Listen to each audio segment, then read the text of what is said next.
Hello everyone! Welcome back to my channel. If you've never been here before, my name is Grace. On this channel, we talk about how to live your best intentional life and, you know, the realistic ways to do that because shit happens. It is a really rainy and cold, gloomy day outside, so I feel like there is no better day than today to film this video about books. I have loved reading ever since I was very young, and honestly, I used to read a lot more, especially when I was in like elementary school, middle school. I would say more in elementary school for sure. I feel like most of us, because we didn't have a phone back then and blah blah blah. But essentially, I don't know if a lot of you guys have experienced this, if you have graduated college as well, but during college and honestly high school too, it was really hard for me to read for fun. I felt like I had no time, no energy, and I just felt like I was already reading so much for school that like the little energy that I had left over, I would use to just scroll on my phone or watch movies or whatever. And since I have graduated college, this year alone, I have read 16 books. So I'm really proud of myself, and let me explain how this can be you too. Honestly, the only thing that you need to know about getting back into reading, my only tip that I will give you is read books that you like. I know that sounds stupid. I know that you're like, Grace, that is the most obvious thing I've ever heard in my life. I'm not gonna read books that I don't like. You know what? There's something really simple about reading a book that you like that can help you get back into reading. If you are struggling with picking up a book, not feeling like you're getting into it, and if you're like not immediately hooked after the first 5 or 10 pages, you're just like, oh my God, this is too hard. Read a book that you already have read, that you already know that you like, or read a genre of book that you know will hook you in.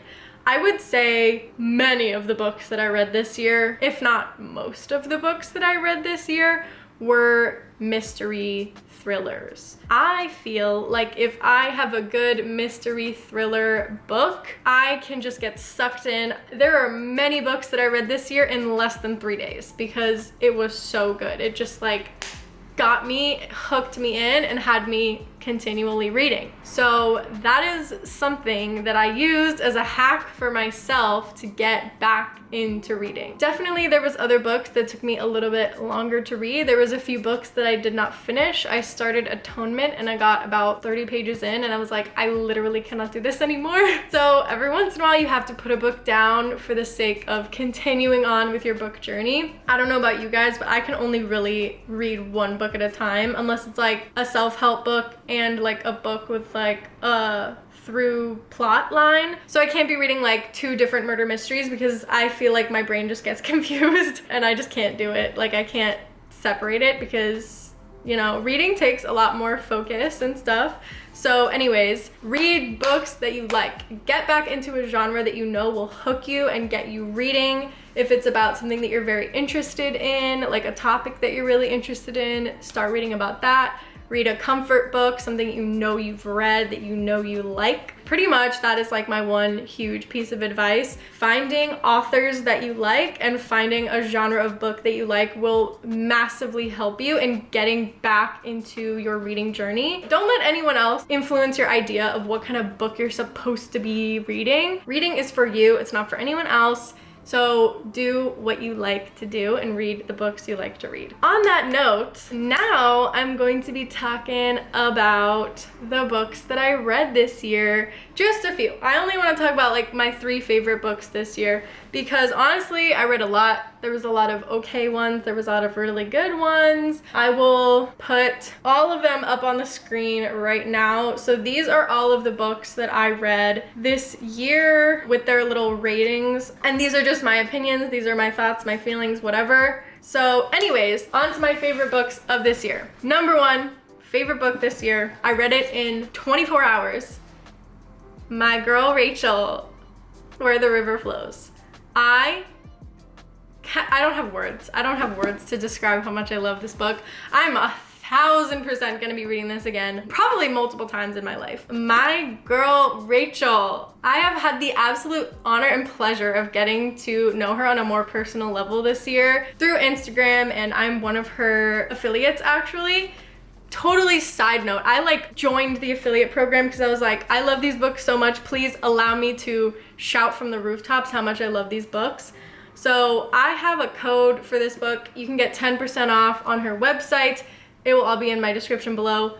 Besides the point, this book is freaking amazing. It is about love, it's about grief, it's about loss, it's about eating disorders, it's about pain, anxiety, depression, all of the things that you feel in your life that you feel like nobody else relates to. She has put it in a book and gone, I got you. Like, I have never felt so seen in my entire life reading a book. There was actually multiple times that I gasped out loud because I was like, someone else feels this way too. People are going through these things and Rachel put it in a book and you gotta read it. 1000% recommend this book.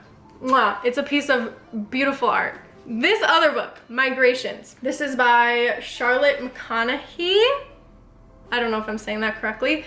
Anyways, it's a beautiful book about our world in the future after climate change has done some of its dirtiest work. Essentially, there are like barely any birds left on the planet, and this woman is going through the process of trying to get to this bird's last migration all the way in the Arctic. And it is like a gorgeous story of love and loss and pain and trauma, and she just goes through it, and it's a really, really interesting book. If you're interested at all about climate change, or I don't know, it's just like one of those ones where like the pieces of her past are unlocked as the story goes on, and I just freaking love that. I love that so much. At the End of the Day is also like that, which is one of the other books that I read this year that I really liked. Yes, this was a beautiful book and I highly suggest it to anyone. It, like I said after I finished reading this, that it ripped me open and sewed me back up in the most beautiful way, and I love books that do that every once in a while.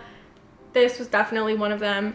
And then this little beauty, The Woman in Cabin 10 by Ruth Ware.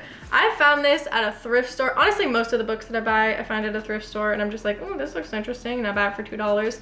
But anyways, I bought this book because I was like, okay, this is a mystery thriller book. It's gonna get me back into reading. I think I read this book in 3 days or maybe 4, I don't know. It was within 1 week that I read this book, and this was when I was like getting back into reading, and this really inspired me at the beginning of this year. It like got me going. I was like, oh my gosh, I forgot the books could be this good. Like I was like up at odd hours of the night finishing reading this book, and it is just, I don't know, it's just so interesting. It's like, you gotta love a mystery on a boat. Like, it's so good because everyone's in confined corners and you're just like, who is it? What's happening? Like, it is so, it's like a whole conspiracy.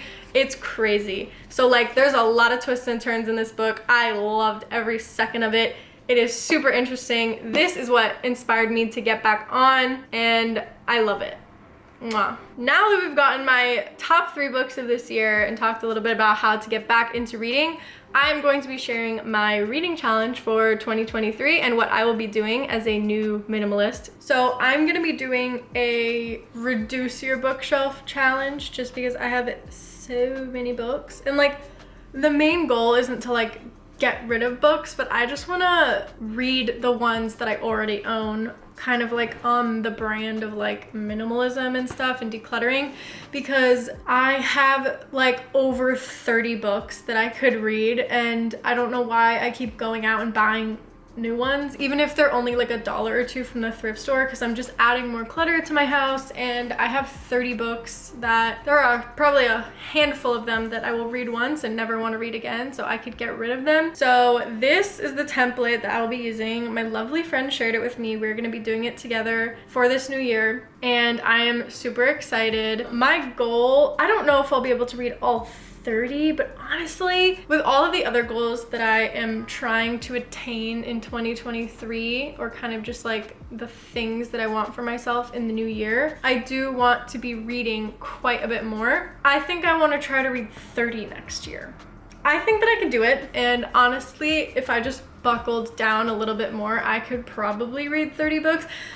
But at the same time, out of the books that I own on my bookshelf, they are all a little bit heavier, not as easy to breeze through as the books that I read in this past year. So you know what, I'm gonna set a nice easy goal of 15, which is half the books that are on my bookshelf that I already own.